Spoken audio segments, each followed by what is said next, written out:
scientists theorize that 200 million years ago, the continents formed part of a single giant landmass called Pangaea. Pangaea split into two land masses called Gondwanaland and Laurasia.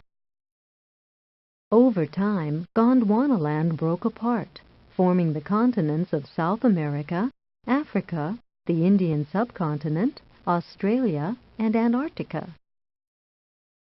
Laurasia split into North America and Eurasia.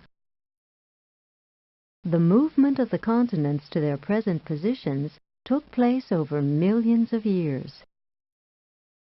Earth scientists believe the continents will continue to drift and change their shape. It is possible that 50 million years from now, the Earth's continents will look like this.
this amazing book from the fragments of the Kawan.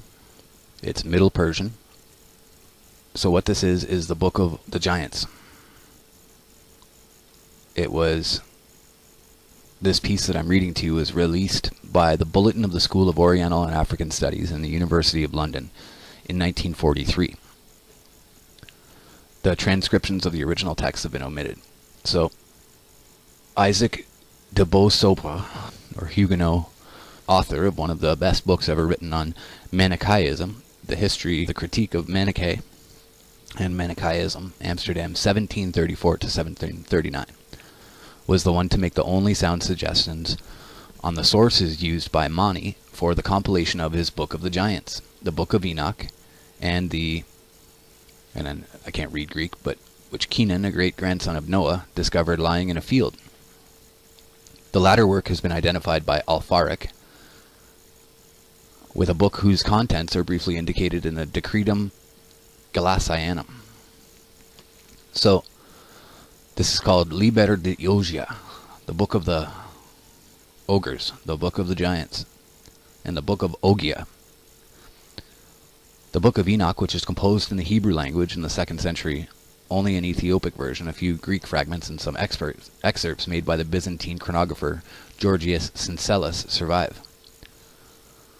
Mani, who could hardly read the Hebrew, must have used an Aramaic edition. Okay, so this is all the history of how they wrote the book, how they gathered these texts. So we won't go into that too far.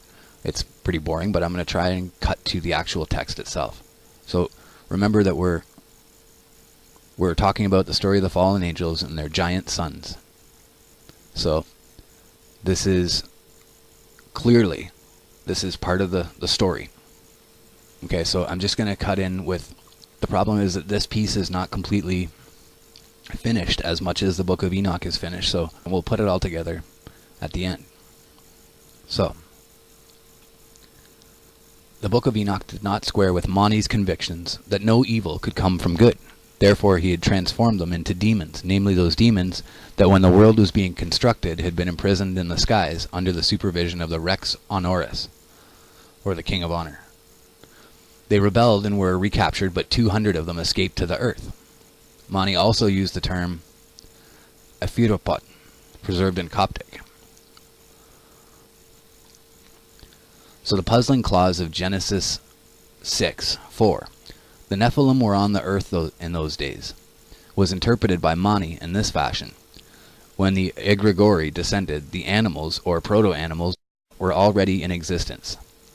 Mani confused Nephilim with Nephal. I don't think he did make any confusion. Where the giants and the abortions are mentioned in one breath. In Manichaean parlance, abortion is synonymous with animal. So this is interesting, just using the words there, how humans are actually in the official government text. If you look up human or person, it comes up as animal or beast of the field. So it's just an interesting tie-in of how they use words against us. We're going to carry on. There's another portion here that I'm going to get into about the name of God again, and how that was actually used, and what really happened there. So what I know so far is that Samyaza knew the name of God, or one of those angels knew the name of God, and made a deal to give that name to Ishtar, and that is what made Ishtar so powerful, and made him or her a god, a little g god. So what happened there, Taba'et, the son of the serpent, or son of serpent, and Kaba'el taught the oath to the humans. And the oath's name is Pika. They asked Michael to enunciate the name so that they might say it in the oath. And they placed it in Aka'e, in the hand of Michael. The heavens are hung, and the world is hung from the oath. So the oath is God's deal, or God's binding arrangement with the stars and with the heavens and with the heavenly appointed angels to conduct their marching orders as he's laid forth in that deal. And it's a contract. So it's the contract or the covenant with God and the angels. And it's the contract and the covenant to hold up their end of the bargain and hold up the universe as we know it, the earth and the clouds and the heavens and everything. The cosmos, the cosmic devices. So we'll carry on. Back to the book of Ogum, or Ogium. Isn't it interesting that the book of Ogum, and Ogum is a language that's made of scratch marks, basically, bar marks, that is found all over the world and in North America. It's almost as if the giants were on the run and made a run to North America for a while before they were all killed off or captured. And you see that what happened when we talked about earlier that God told the angels to bind. He told Gabriel and Michael and Uriel to bind the bad angels, the fallen angels, and he told them to give a sword or weapons to the giants and cause them to have civil war and kill each other. And so that's what this book is about. There's more. They're named the Gaborim is another name for giants, from the Syriac word gabare. In Eastern sources, they are mostly referred to as demons. The puzzling clause, the Nephilim were on the earth in those days, was possibly misinterpreted. I think that it was not misinterpreted. So, we are therefore left with Gaborim understood as giants. Parth, KW, Kwa, is freely used in Manichaean texts as of the father of light, of solar deities, also of the first man, and Arhaman, with reference to the first battle, which therefore could have been described as Achaman, and it uses a Greek word for it. However, the word Kwa is applied only to men and such beings as are imagined anthropomorphous. Where one would translate it as monster, the Iranian equivalent is Mazan. Thus, the Kaphalia, whose breathing operations are responsible for ebb and flow, is called Mitzin-i-Rigi in Middle Persian. Accordingly, the related words Mazan, Mazanig, Sogd, Mitzni, and others should be rendered as monster or gigantic, monstrous. The Egrigori and their giant progeny are fought and vanquished by 4 archangels: Raphael, Michael, Gabriel, and Israel, Enoch, 10:1, or Uriel, or Phanuel. In the Book of the Giants they are called the 4 angels. They are frequently invoked by name in Manichaean prayers. There were no details about individual feats of the giants in the Book of Enoch. Mani filled the gap with the help of the above-mentioned Liber de Ogia Nomine Gigante. So the book of the ogres named giants. This Ogias has been identified with Og of Bashan, who, according to late sources, lived 5,000 years and managed to survive the deluge thanks to his giant size. But possibly stories that primarily appertained to Ogias were transferred to the better-known Og, owing to the resemblance of their names. The name of Ogias is Y in the Manichaean fragments, and this spelling is presumably more correct than that of Ogias. Og indubitably would appear as Wug, since Mani took Y from an Aramaic text. The ending of Ogias cannot be regarded as a Greek addition. Ogias fought with a Draco, and so did Oya. His enemy was the Leviathan. Oya and his brother Ahya were the sons of Shamas, the chief of the Egregori in the Book of Enoch. So Shem or Shem, different translations of Shamas, and also we know we know what character that is. In the Persian edition of the Kawan Ohia and Aya are translated as Sam and Nariman, but the original names are kept in one passage. The translator did well to choose Sam Krasasp, both with regard to Ogia's longevity. Sam is one of the immortals, and to his fight with the dragon. Sam is a famous dragon killer. In the Sogdian fragments, the name of San is spelt differently. This name may have been invented to keep the names of the brothers resembling each other. Nariman was evidently not known as Sogdiana as a brother of Sam. according to the Book of the Giants. The preoccupation of Sam-Sham was his quarrel with the giant Mahawe, the son of Virog-Dod, who was one of the 20ers of the egregori. The Book of the Giants was published in not less than 6 or 7 languages. From the original Syriac, the Greek and Middle Persian versions were made. The Sogdian edition was probably derived from the Middle Persian, the Uyghur from the Sogdian. There is no trace of a Parthian text. The book may have existed in Coptic. Fragments of the Kawan, Middle Persian. So remember, we're telling the story of Og and of the giants.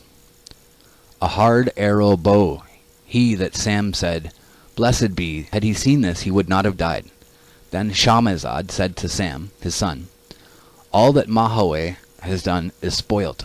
Thereupon he said, son and Sam, we are left here until forever and ever, like those that are in the fiery hell, as my father Virogdad was.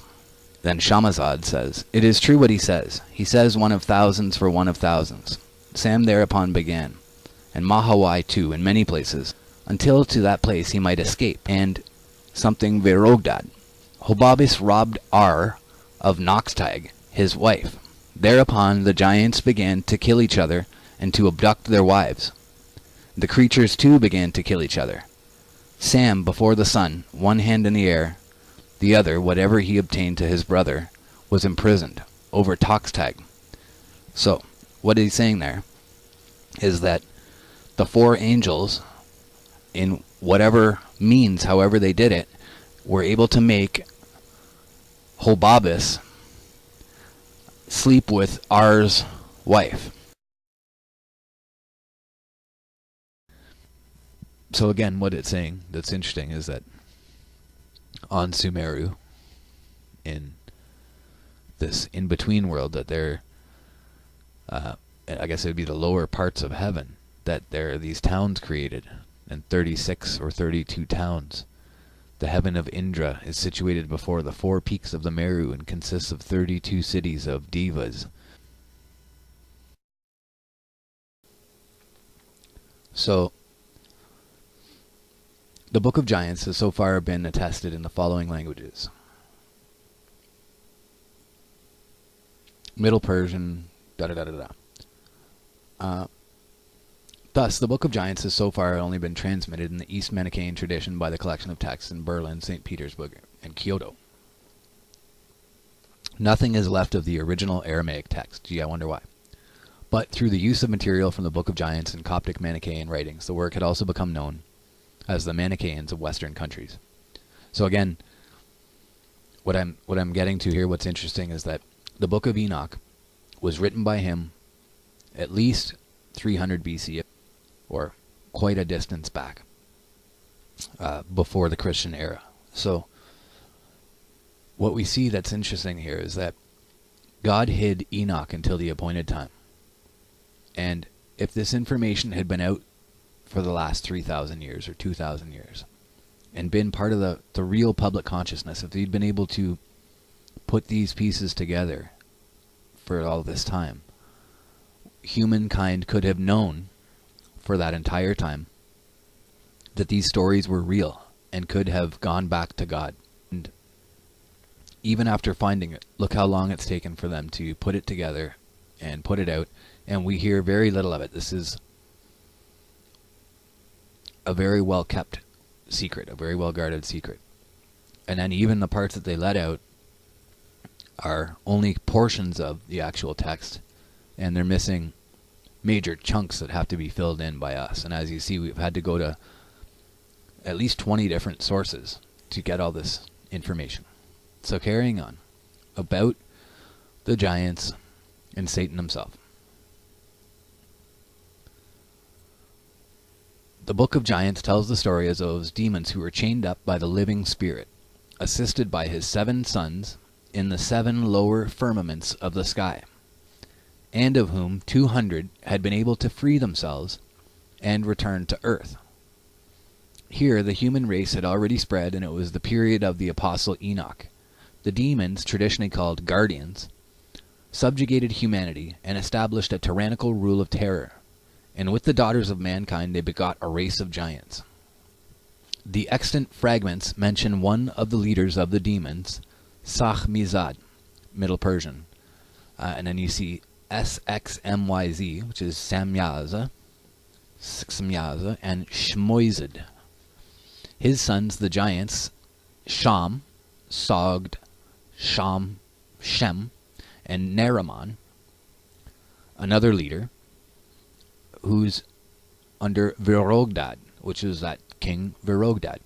His son Mahawe, and other names, they describe the fight among the demons, the killing of 400,000 just men, and the struggle of Shamash against the sea monster Leviathan, and the terrible nightmares announcing the punishment of the demons.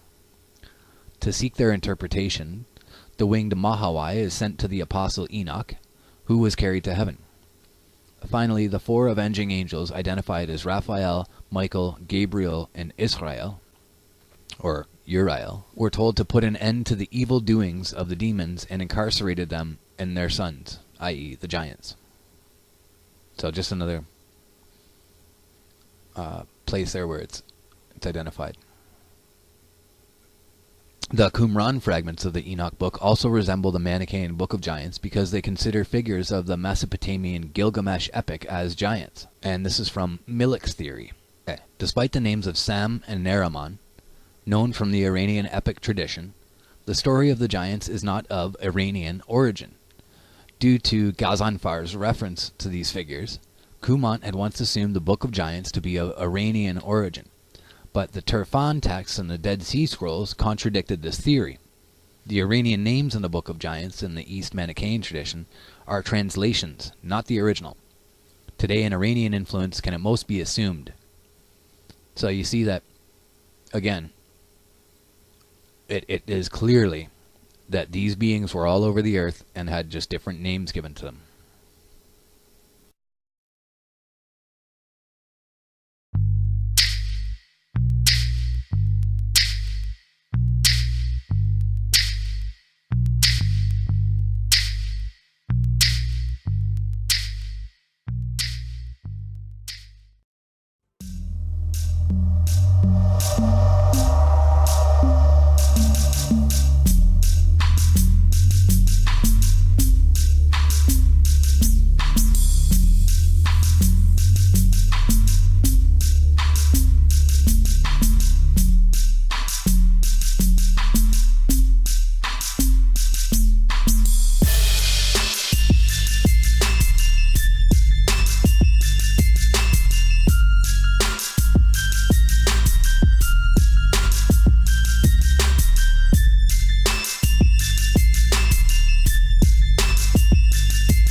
Now for a discovery which may surprise you. Scientists have found that most of us still have a little bit of a Neanderthal inside us.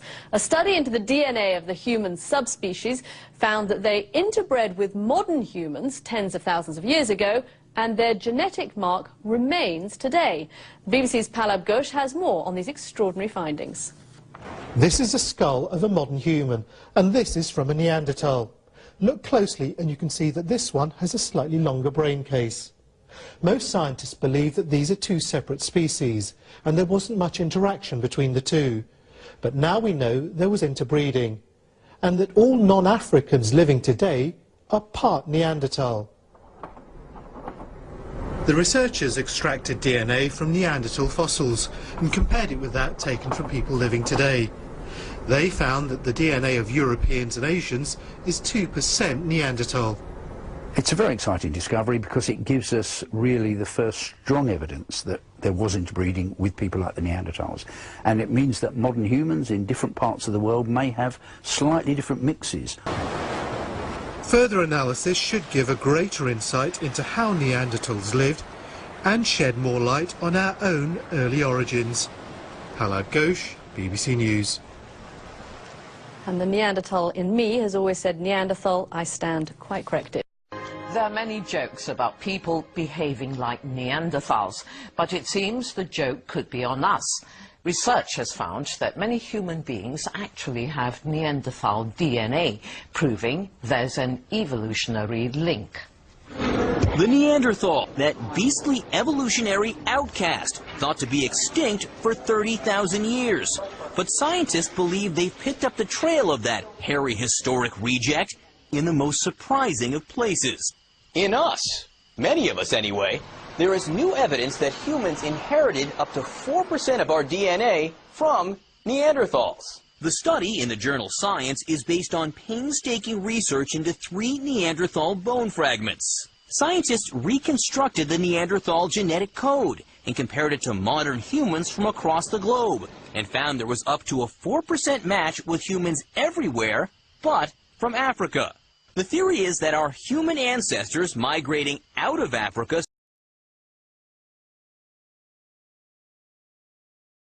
some 70,000 years ago had some amorous encounters with Neanderthals somewhere in the Middle East. We mean that they interbred or they had sex. This is the first real evidence Neanderthals and humans had kids, which means, despite the old assumption that Neanderthals disappeared from the evolutionary chart, Neanderthals aren't quite extinct. They all live on a little bit in many of us. So next time you spill beer at the game, you really are a little bit of a Neanderthal. The research is part of a major project mapping the Neanderthal's genome and hopefully providing firm answers to a number of evolutionary questions. If you've ever accused someone of being a Neanderthal, then tonight you've been proved right. But it takes one to know one, because scientists have just released studies that show we are all partly Neanderthal. For the first time ever, DNA analysis has proved that early modern humans interbred with our closest evolutionary relatives. Stephanie West has this report. It's a debate that's engaged scientists for 100 years or more. What's our link with Neanderthal man and woman? And moreover, did we ever mate? Now the truth is out of the box. According to research released tonight, DNA evidence shows modern humans interbred with the now extinct. Scientists believe it means all of us alive today are at least 1% Neanderthal. People like me have argued that there might have been interbreeding in the past, but all trace of it could have disappeared. This shows it didn't disappear, and it's there at a reasonable level. For the last 4 years, a team of 50 international scientists in Germany have been extracting DNA from Neanderthal bones, looking to resurrect their genetic code. But in so doing, they found this new evidence that settled the long-standing debate. Scientists found DNA evidence they began interbreeding at least 50,000 years before Neanderthals became extinct. As to what these scientists say, it's a potential goal to help establish what makes us unique and could tell us why modern man survived while Neanderthals died out. In fact, in modern times, Neanderthal has become a handy word for brutish, unevolved behaviour as in this 1950s cult classic. But at the Natural History Museum, they hope this discovery will lead to a little more understanding towards our past partners. What we don't know yet is what these genes might be doing. So the genes that came from Neanderthals, we don't yet know what their significance might be. They were distinct from us, but they were actually quite advanced humans. They could walk upright as well as we can. Their brains were as large as ours. They were pretty good at what they did in terms of stone tool making. They buried their dead, so they had some very human features. But it looks like they were a somewhat separate line. And what this research also shows is that there are at least 70 genes that have been picked up that seem to be unique to the modern human line. The irony is some scientists believe Neanderthals were driven to extinction by humans, but now it seems they're still around.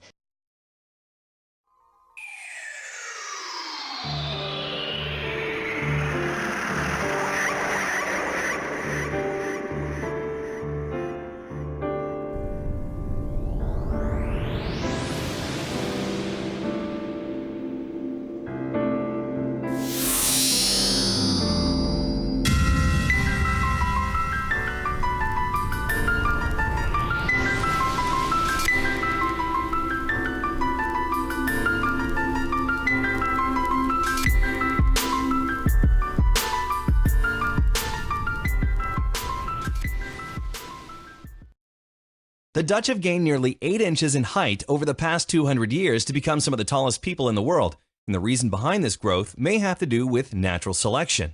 According to a new study, taller men had more kids on average, and taller women had lower infant mortality rates, both of which likely impacted later generations.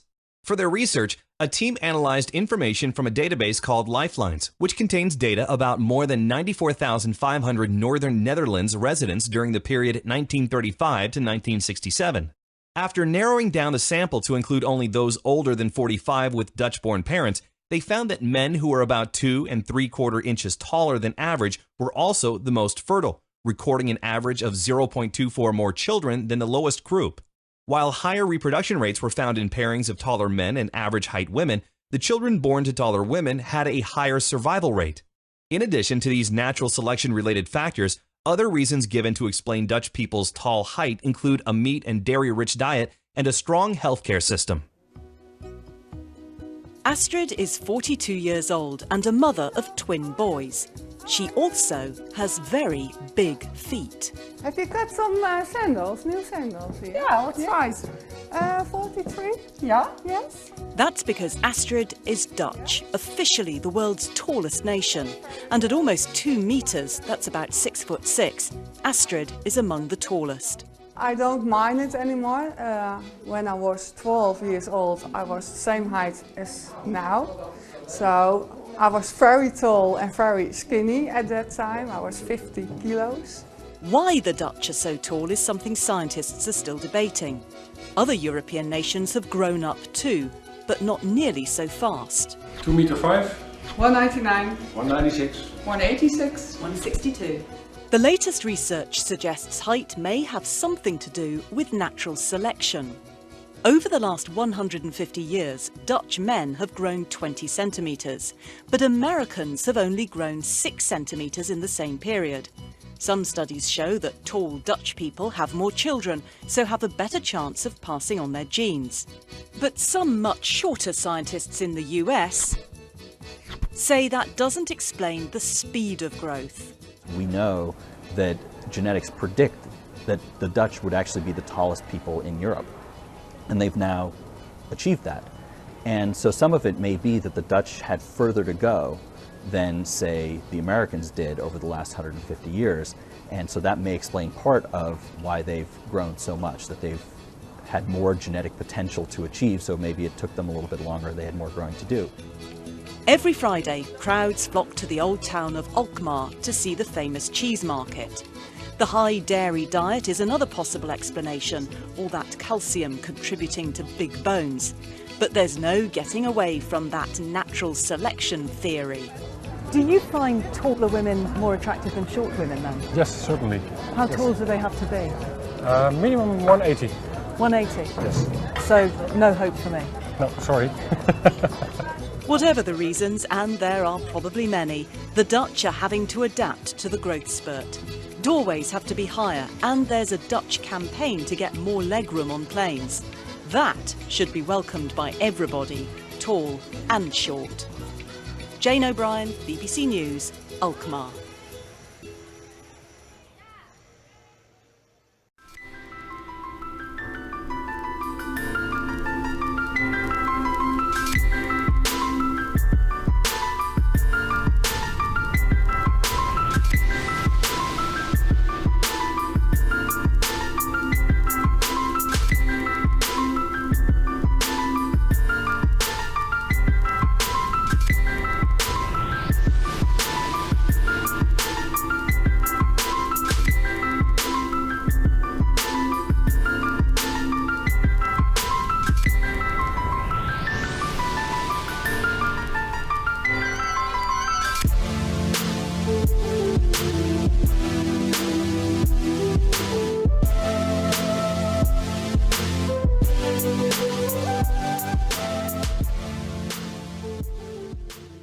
Why do Europeans have so many hair and eye colors? The puzzle of European hair, eye, and skin color. Most humans have only one hair color and one eye color. Whites are a big exception. Their hair is black but also brown, flaxen, golden, or red. Their eyes are brown but also blue, gray, hazel, or green. This diversity reaches a maximum in an area centered on the East Baltic and covering Northern and Eastern Europe. Why this color diversity? And why only in Europe? Some believe it to be a side effect of natural selection for fairer skin to ensure enough vitamin D at northern latitudes. Others put the cause down to intermixture with Neanderthals. For others still, this color diversity arose through random factors, genetic drift, founder effects, relaxation of natural selection, etc. But these factors could not have produced such a wide variety of hair and eye hues in the 35,000 years that modern humans have inhabited Europe. The hair color gene, MC1R, has at least 7 alleles that exist only in Europe, and the same is probably true for the eye color gene, OCAT2. Most races have black hair, brown eyes, and brown skin. Europeans and white people have a different color scheme, their hair being also brown, flaxen, golden, or red, and their eyes also blue, gray, hazel, or green. Finally, their skin is pale. How did this unusual color scheme come about? Perhaps the genetic change that lightened the skin also affected the hair and the eyes. Yet the genes are different in each case. European skin lightened mainly through the appearance of new alleles at 3 genes: SLC45A2, SLC24A5, and TRP1. European hair color diversified through a proliferation of new alleles at MC1R. European eye color diversified through a proliferation of new alleles in the HERC2 OCAT2 region and elsewhere. Light skin is associated with a few of the new hair and eye color alleles, particularly the ones for red hair or blue eyes. Conceivably, these alleles may be a side effect of selection for lighter skin, but why would such selection increase the total number of alleles for hair and eye color, especially when so many of them have little or no effect on skin color? And why have neither red hair nor blue eyes reached fixation in any human population, even those with milk-white complexions? The European color scheme has another puzzling aspect. It seems to result from a selection pressure that acted primarily on women and only secondarily on men. Hair color varies more in women than in men. Redheads are especially more frequent among women. Eye color varies more in women than in men when both copies of the so-called blue eye allele are present, the result being a greater diversity of female eye colors wherever blue eyes are the single most common phenotype. That is, in Northern and Eastern Europe, blue eyes are associated in men with a more feminine face shape. In all human populations, women are paler than men after puberty. This post-pubescent lightening is due to sexual maturation and not to differences in sun exposure. In women, lightness of skin correlates with thickness of subcutaneous fat and with second to fourth digit ratio, a marker of prenatal estrogenization. Admittedly, this sex difference is not greater in Europeans than in other populations, although it could not easily be otherwise, since Europeans are so close to the physiological limit of depigmentation. While women are more diverse than men both in hair and eye color, this greater diversity came about differently in each case. With hair color, women have more of the intermediate hues because the darkest hue, black, is less easily expressed. With eye color, women have more of the intermediate hues because the lightest hue, blue, is less easily expressed. In sum, European hair and eye color diversified through a selection pressure that acted on different genes via different pigmentary changes. The common denominator seems to be the creation of new visual stimuli on or near the face, the focus of visual attention.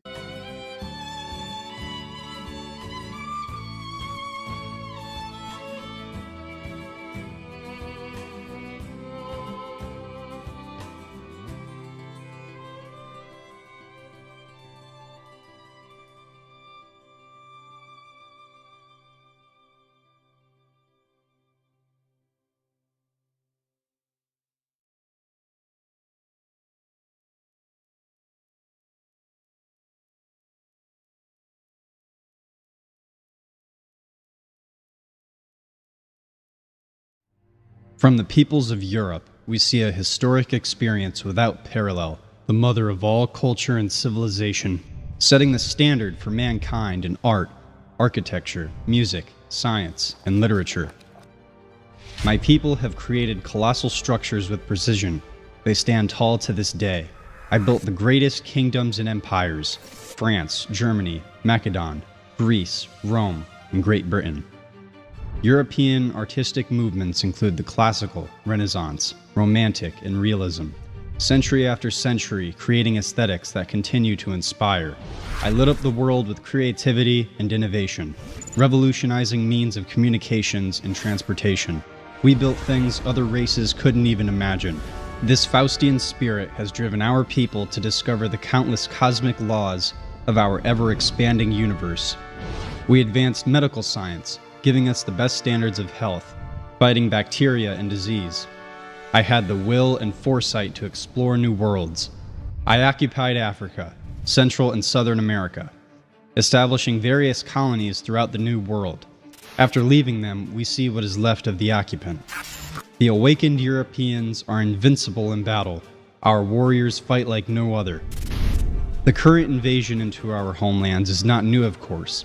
Throughout our people's history, we've struggled with other races and triumphed. I fought those who threatened my people, upholding its way of life and not succumbing to jihad. Our people have the greatest dreams, but also the greatest nightmares. Out of petty rivalries and jealousies, the European Titan has been fighting itself for centuries. The best genes of our people have been lost to unnecessary and fratricidal wars. These disastrous wars and lack of solidarity made us vulnerable to the influx of massive immigration and ethnic fracture. Our elites transformed our nations for their own benefit into our dispossession. We have become marginalized, to the point where we are denied our own identity. As the crisis intensifies, we will bind together in the face of adversity. What doesn't kill us will only make us stronger. The sleeping giant of Europe is finally awakening. So long as there are Europeans on this planet, the fight will never end for our very survival. And after we've rediscovered who we are, our civilization will rival the ancients.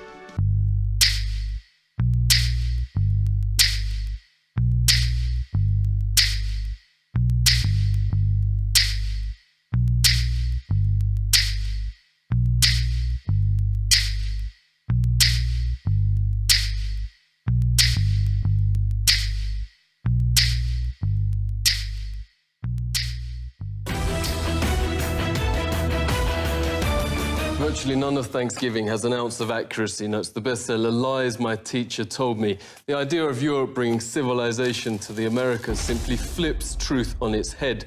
This is what European explorers actually found in North America. Far and away the most beautiful city on Earth. 5 times the size of London or Rome. Great towers and buildings rising from the water. 60,000 gleaming houses, and how spacious and how well built they were. Of beautiful stonework and cedar wood, and the wood of other sweet-scented trees. The many streets and boulevards of the city were so neat and well swept, despite the multitude of inhabitants, crisscrossed with a complex network of canals, like an enormous Venice, but also remarkable floating gardens that reminded of nowhere else on Earth. While Europe was drinking water from its polluted city rivers, huge aqueducts transported America's water from fresh springs. But what impressed most were the special merchant areas where timber and tiles and other building materials were bought and sold, as well as greengrocer streets where one could buy every sort of vegetable, fruits, honeys, nut paste and chocolates. astonished by the personal cleanliness and hygiene of the colourfully dressed populace, and by their extravagant use of soaps, deodorants, and breath sweeteners. Most Europeans never bathed and kept clothes on at all times. The Pilgrim's Notes biographer Zini Feiner had a terrible smell. Indians tried, quote, without success to teach them to bathe. The settlers also had bad breath from rotting teeth. Death and starvation was so common that corpses were just dumped in open pits known as poreholes. Many turned to alcohol and committed suicide. In fact, the story of the first settlers has been deliberately changed, notes author James Lowen, because the truth is so shameful. They actually settled hundreds of miles further south and stayed in America because the mission was a failure. Their real aim, reports historian Robert Beverly, was to find some gold and take it back to Europe. They spent their days digging random holes in the ground, haplessly looking for gold instead of planting crops. Soon they were starving and digging up putrid Indian corpses to eat. They took some Indian prisoners and forced them to teach the colonists how to farm. And the meal with the natives wasn't quite the Thanksgiving shown on TV and in school books. The colonists offered the Indians a toast to eternal friendship, whereupon the chief, his family, advisors, and 200 followers dropped dead of poison. In mainstream history books, perhaps the most common description of American territory then is virgin land. In fact, notes historian Peter Jennings, it was widowed. Horrific enough, the Nazi ethnic cleansings in Europe during World War II. Leading American studies professor David Stannard notes it's dwarfed by, quote, far and away the most massive act of genocide in the history of the world. The death of 100 million indigenous people in the, quote, American Holocaust. Some from disease, but also vast numbers from a deliberate policy aimed at wiping out the race that mainstream history books continue to pretend never happened.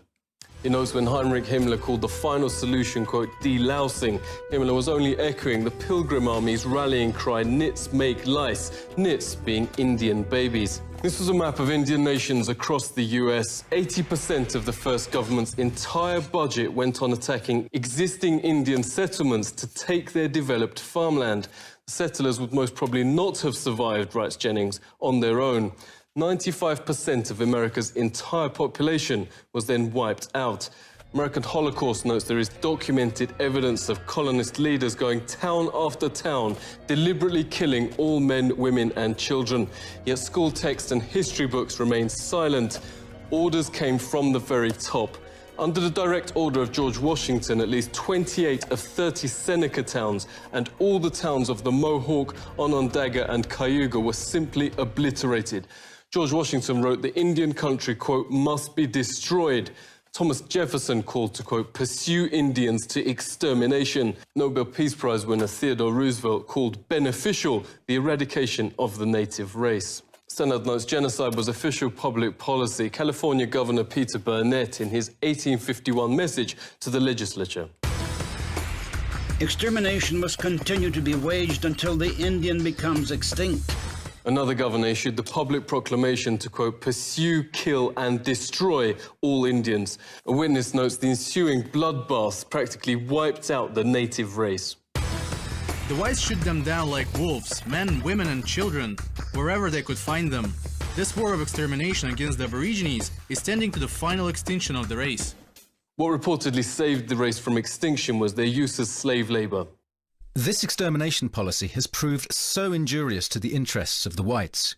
Indian labour is indispensable. Highly prized slaves were Indian girls as young as 3, said the Marysville Appeal, for fulfilling double roles of labour and of lust.